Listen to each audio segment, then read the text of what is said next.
Bonjour mes chers élèves. Nous allons continuer le chapitre 3, les agrégats de la comptabilité nationale.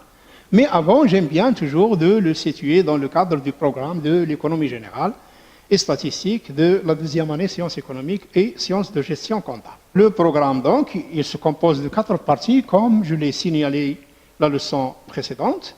Les concepts économiques de base, l'intervention de l'État, partie 2, les échanges extérieurs, partie 3, et enfin, le développement et les perspectives d'évolution. La partie 1, qui s'intitule les concepts économiques de base, se compose du chapitre 1, le marché, notions et typologie, chapitre 2, le circuit économique, chapitre 3, les agrégats de la comptabilité nationale. Le chapitre 3, les agrégats de la comptabilité nationale, se divise en 2 séquences, définition des agrégats et séquence 2 qui s'intitule les limites de la comptabilité nationale. La séquence 1, définition et détermination des agrégats. Nous avons déjà dit la séance précédente que les agrégats peuvent être soit des agrégats de production, de revenus, de dépenses, de l'épargne, et le paragraphe 5 qui s'intitule la mesure de l'évolution des agrégats par les indices simples. Les agrégats de la comptabilité nationale peuvent être soit des agrégats de production, comme vous pouvez le constater sur le schéma, de revenus, des agrégats de dépenses et des agrégats de l'épargne. Nous allons aborder aujourd'hui le calcul des agrégats de production et les agrégats de revenus. Les agrégats de production, c'est le produit intérieur brut. Les agrégats de revenus, c'est le revenu national brut disponible et le revenu national brut. Les agrégats de dépenses, c'est les dépenses de consommation finale, la formation brute de capital fixe, l'investissement national, la demande intérieure et la demande globale. Les agrégats de l'épargne sont l'épargne nationale brute et la capacité ou le besoin de financement. Les agrégats de production, le PIB. Définition du PIB, pour rappeler ces définitions, le produit intérieur brut est l'agrégat qui représente la richesse créée sur le territoire au cours de l'année, sur le territoire national. Il mesure l'apport à l'activité de production, de l'activité de production à l'économie nationale. Il représente aussi la somme des valeurs ajoutées par les différents agents économiques augmenter des droits et taxes à l'importation. L'évolution du PIB en volume mesure le niveau de la croissance de l'économie nationale d'une année à une autre. Le calcul du PIB maintenant. Le PIB peut être calculé selon l'approche produit, l'approche dépense ou l'approche revenu. On va commencer par le calcul du PIB selon l'approche produit. Le produit intérieur brut est égal à la valeur ajoutée des activités primaires, la valeur ajoutée des activités secondaires, plus la valeur ajoutée des activités tertiaires, plus les impôts sur les produits nets des subventions. Les activités primaires se composent de l'agriculture, de la forêt, et les services qui sont annexes. Il comprend aussi la pêche et l'aquaculture. Les activités secondaires se composent des industries extractives, les industries de transformation, l'eau et l'électricité, et enfin les bâtiments et travaux publics. Enfin, les activités tertiaires comprennent le commerce, l'activité de distribution, les hôtels et les restaurants, l'activité de transport, les activités de poste et de télécommunication, et les autres services, à savoir les activités financières et les banques, etc., la bourse des valeurs, etc., plus les activités des assurances, les services rendus aux entreprises et les services personnels, l'immobilier, la location, l'éducation, la santé et l'action sociale. Et enfin, les services rendus par l'administration publique générale et la sécurité sociale. le produit intérieur brut par secteur d'activité à prix courant en 2019, en millions de dirhams. Notez bien, en millions de dirhams. Les activités primaires ont une valeur ajoutée de 140 milliards 19 millions de dirhams. La valeur ajoutée des activités secondaires, 291 milliards 760. La valeur ajoutée des activités tertiaires est égale à 586, vous pouvez le constater plus que la moitié, de 586 milliards 243 millions de dirhams en 2019. La somme de la valeur ajoutée des activités primaires, secondaires et tertiaires nous donne ce qu'on appelle la valeur ajoutée au prix de base. La notion de prix de base, nous aurons dans les activités d'exercice, etc., pour l'expliciter. La valeur ajoutée au prix de base, augmenter des impôts et diminuer des subventions, nous donne donc plus les impôts sur les produits, moins les impôts sur les produits, nous donne ce qu'on appelle le produit intérieur brut qui est estimé en 2019 à 1151 milliards 170 millions de dirhams. Je vous demande de calculer, donc on a déjà fait ça, calculer la valeur ajoutée au prix de base, c'est la somme de la valeur ajoutée des trois secteurs, de calculer et de lire le PIB, c'est la valeur ajoutée au prix de base, c'est-à-dire la valeur ajoutée des activités primaires, plus la valeur ajoutée des activités secondaires, plus la valeur ajoutée des activités tertiaires, plus les impôts nets sur les produits nets des subventions, nous donne le PIB. Le PIB, donc, c'est quoi? Je vous ai demandé de le lire. On peut lire le PIB comme suite. Les richesses créées par les agents économiques résidant sur le territoire national en 2019 s'élèvent à 1151 milliards 170 millions de dirhams. Voici donc la représentation graphique qui visualise la structure sectorielle du PIB. Comme vous pouvez le constater, 12% du PIB est fourni par les activités primaires, 25%, soit le quart, est fourni par les activités secondaires, et 51%, à peu près plus que la moitié, est fourni par les activités tertiaires. Les impôts nets des subventions, les impôts sur les produits nets des subventions, représentent 12% du produit intérieur brut. Les trois, donc, activités primaires, secondaires et tertiaires, 12 plus 25, ça fait 37, plus 51, ça fait 88%, c'est-à-dire 100 moins 12, nous donne la part de la valeur ajoutée au prix de base dans le PIB. Nous passons maintenant pour calculer le produit intérieur brut selon l'approche demande. Le produit intérieur brut, selon l'approche demande, est égal aux dépenses de consommation finale.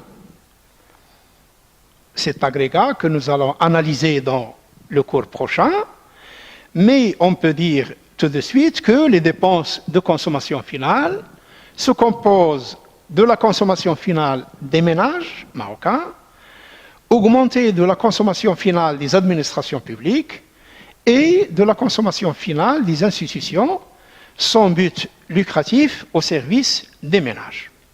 Le PIB, donc, selon l'approche demande, est égal aux dépenses de consommation finale plus la formation brute de capital fixe, c'est-à-dire que nous allons voir dans le cours prochain, plus la variation des stocks, plus les exportations, moins les importations.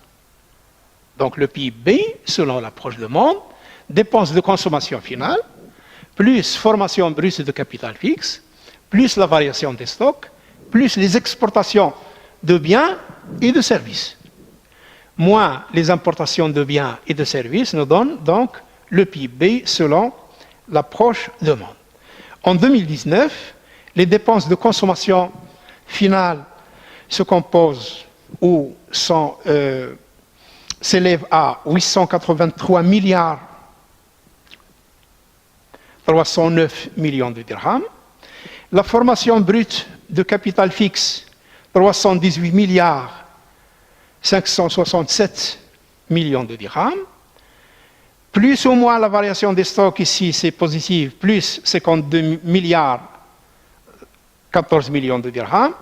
Plus les exportations de biens et services, 450 milliards 214 millions de dirhams. Moins les importations de biens et services, 552 milliards 934 millions de dirhams.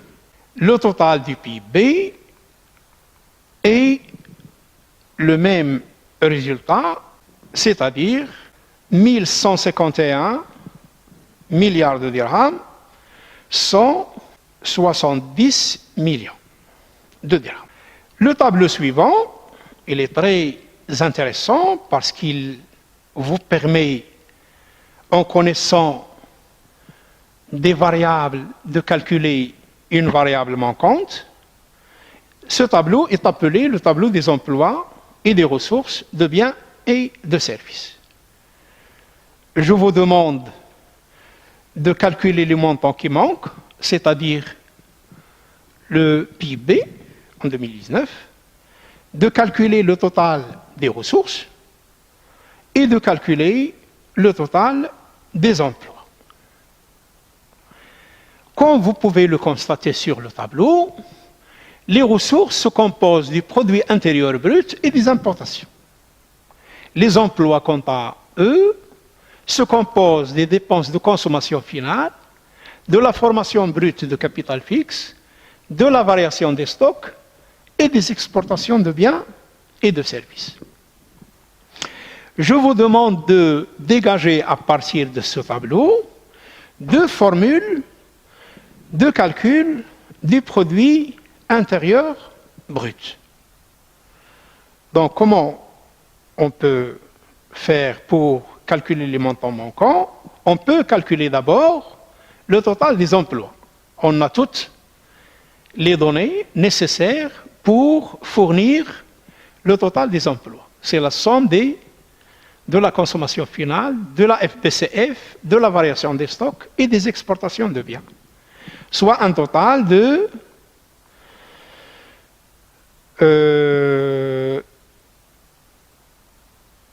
1704 milliards 104 millions.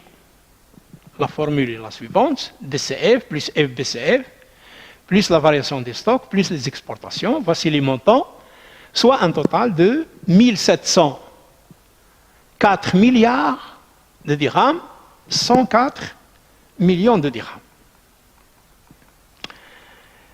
Puisque nous avons trouvé le total des emplois est égal au total des ressources, comme vous pouvez le constater sur le tableau.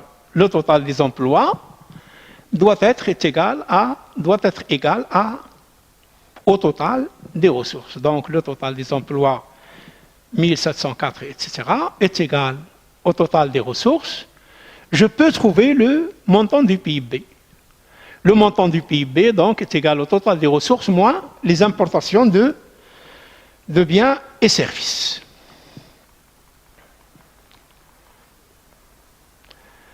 Total des ressources, donc, est égal au total des emplois. Le PIB plus les importations égale consommation finale plus FBCF plus la variation des stocks plus les exportations, soit le PIB plus 552, le montant des importations égale la somme des emplois.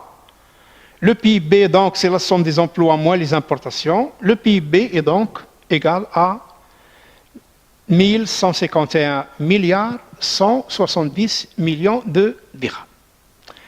Les deux formules, donc, à partir de ce tableau, on peut dégager deux formules de calcul du PIB. La première est la suivante. Le PIB, c'est le total des ressources moins les importations de biens et services, la partie haute du tableau. Deuxième formule, c'est le PIB égale les dépenses de consommation finale, plus la formation brute de capital fixe, plus la variation des stocks, plus les exportations. Jusqu'ici, c'est le total des emplois. En retranchant les importations, on trouve donc le PIB. Le PIB, donc, c'est le total des emplois moins les importations de biens et services. C'est-à-dire les dépenses de consommation finale, plus la FBCF, plus la variation des stocks, plus les exportations, moins les importations. On passe maintenant au calcul du PIB approche revenu. Le PIB selon l'approche revenu est égal à la rémunération des salariés plus l'excédent brut d'exploitation plus les revenus mixtes bruts des entrepreneurs individuels plus les impôts sur la production et sur les importations, moins les subventions sur la production et les importations. Pour bien assimiler cette approche de calcul du PIB, il faut faire appel à un état que vous allez voir en comptabilité à la fin du programme de la comptabilité générale, l'état des soldes de gestion, pour pouvoir maîtriser ou comprendre ce que l'on appelle la signification et le calcul de la valeur ajoutée, de l'excédent brut d'exploitation, etc. Pour l'instant, voici la formule et voici son application. En 2018, parce qu'on n'a pas les statistiques de l'année 2018, ils ne sont pas encore disponibles, le PIB donc est égal à la rémunération des salariés qui s'élève en 2018 à 340 milliards 54 millions de dirhams, plus l'excédent brut d'exploitation, c'est en quelque sorte ce qui reste de la valeur ajoutée ou du PIB après avoir payé les salariés ou rémunéré les salariés, ce qui reste de la valeur ajoutée après la rémunération des salariés pour payer les autres facteurs de production, à savoir le capital dans ses différentes formes et les revenus de l'entreprise et les impôts sur la production. Donc, le PIB, selon cette approche, c'est la rémunération des salariés, plus l'excédent brut d'exploitation, plus les impôts sur la production et les importations, moins les subventions sur la production et les importations. Comme vous pouvez le voir, le PIB en 2018 est de 1108 milliards 463 millions de dirhams. Représenté graphiquement, la représentation graphique du PIB, la structure du PIB selon l'approche revenu est la suivante, est donnée par le diagramme suivant. Dans le PIB, les salariés ont reçu 31% du PIB en 2018, l'État a reçu 13%, le reste, c'est pour rémunérer la propriété, c'est-à-dire le capital, dans ses différentes formes, capital financier, capital technique, les amortissements, etc., les intérêts, les dividendes des actionnaires et le revenu de l'entreprise. Donc, 56%, les loyers, le revenu des immeubles, etc. 56%, donc, c'est la part qui revient au capital au capital dans ses différentes formes, 31% au travail et 13% à l'État. Pour récapituler donc, le PIB, comment est-il obtenu? Il vient de la valeur ajoutée des activités primaires, des activités secondaires, plus la valeur ajoutée des activités tertiaires, plus les impôts sur les produits nets des subventions. Comment le PIB est distribué? C'est l'approche revenu. Une part va à la rémunération des salariés, une partie à l'excédent brut et les revenus mixtes bruts, et une partie pour les impôts sur la production nette des subventions. Comment est-il utilisé? Aux dépenses de consommation finale, plus la formation brute de capital fixe, plus la variation des stocks, plus les exportations, moins les importations. Voilà donc les trois approches: approche produit, approche revenu, approche dépenses. Les trois approches de calcul du PIB. On passe maintenant au calcul des agrégats de revenus qui sont le revenu national brut et le revenu national brut disponible. Le revenu national brut, c'est le produit intérieur brut plus les revenus de la propriété reçus de l'extérieur moins les revenus de la propriété versés à l'extérieur. Donc c'est la différence. Reçus moins versés nous donne les revenus de la propriété nette, c'est-à-dire reçus moins versés en provenance de l'extérieur. Qu'est-ce qu'on entend par revenus de la propriété? Ce sont les dividendes reçus moins versés, les intérêts reçus moins versés et les loyers reçus de l'extérieur moins les loyers versés à l'extérieur. Le revenu national brut en 2019 s'élève donc au produit intérieur brut plus les revenus de la propriété, dividendes, intérêts, loyers reçus moins versés, est égal au revenu national brut. Le revenu national brut disponible, c'est le revenu national brut plus les transferts courants, les revenus de transfert.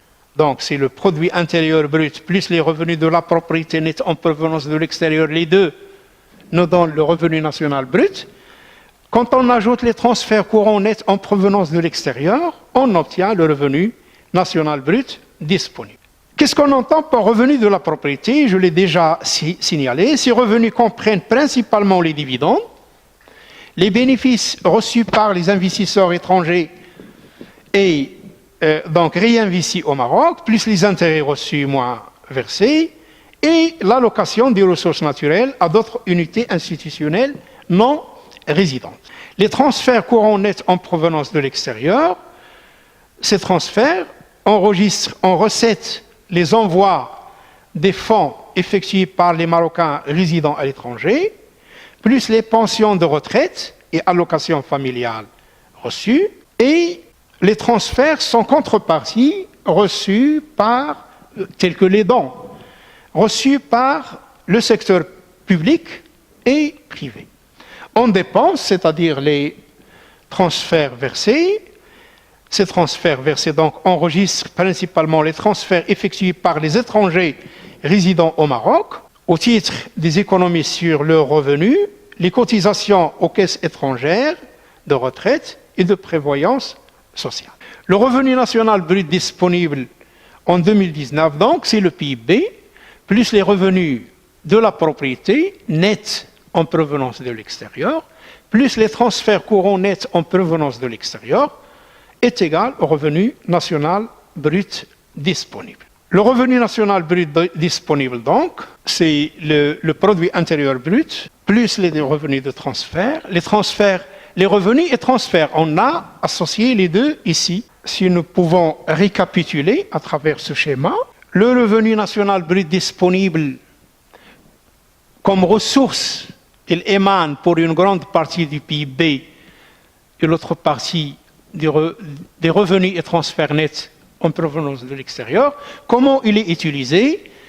Une partie, la plus grande partie va aux dépenses de consommation finale et l'autre partie à l'épargne nationale brute. Je vous remercie pour votre attention et à la prochaine séance.